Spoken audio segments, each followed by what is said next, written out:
अस्सलाम वालेकुम। आज मैं क्रोमोसोम के जोड़ों के बारे में बात करूंगी, लेकिन सबसे पहले मेरे पास आपके लिए एक सवाल है।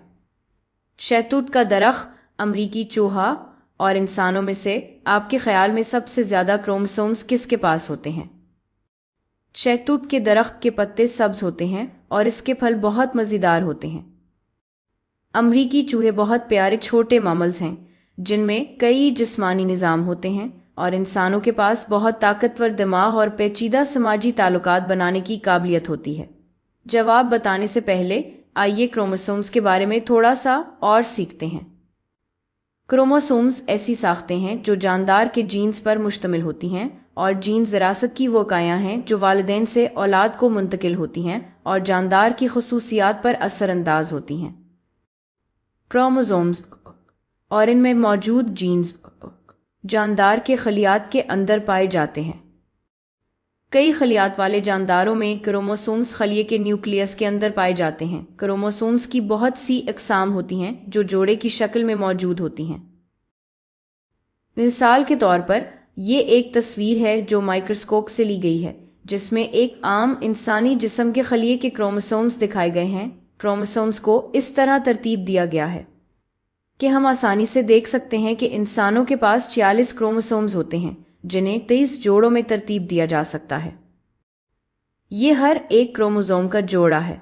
ये एक क्रोमोसोम है और ये दूसरा क्रोमोसोम है। ये जो जुड़े हुए क्रोमोसोम्स हैं उन्हें होमोलोगस क्रोमोसोम्स कहा जाता है। होमोलोगस क्रोमोसोम्स का नाप और शक्ल एक जैसी होती है। इनमें एक ही जगह पर एक ही जीन भी होता है। याद रखें, किसी जानदार के जीन्स इसकी खसूसियात को मुतासिर करते हैं। जीन्स अक्सर मुख्तलिफ तग़य्युरात में आते हैं जिन्हें एलील्स कहा जाता है। किसी जीन के मुख्तलिफ एलील्स किसी खसूसियत के मुख्तलिफ वर्शन्स पैदा कर सकते हैं। किसी जानदार में होमोलोगस क्रोमोसोम्स के जोड़े में किसी जीन के लिए दोनों एलील्स एक जैसी भी हो सकती हैं या मुख्तलिफ भी हो सकती हैं। इसे समझने के लिए आइए मटर के पौधे की एक मिसाल देखते हैं। मटर के पौधे के फूल गुलाबी या जामनी हो सकते हैं। ये रंग दो मुख्तलिफ तग़य्युरात या एलील्स की वजह से होते हैं जो एक ही फूल के रंग के जीन के हैं। मटर के पौधे के पास इस फूल के रंग के जीन की एक कापी दोनों क्रोमोसोम्स पर होती है जो होमोलोगस जोड़े में होते हैं। एक ही मटर के पौधे के पास गुलाबी एलील की दो कापियां, जामनी एलील की दो कापियां या एक कापी दोनों की हो सकती है। मटर के पौधे के फूलों का रंग का इन्हिसार इस बात पर होता है कि एलील्स आपस में कैसे तालमेल करती हैं, लेकिन ये हम किसी और वीडियो में देखेंगे। ऐसी तस्वीर जिसमें किसी फर्द के क्रोमोसोम्स इस तरह तरतीब से लगे हों, इसे कैरियोटाइप कहा जाता है।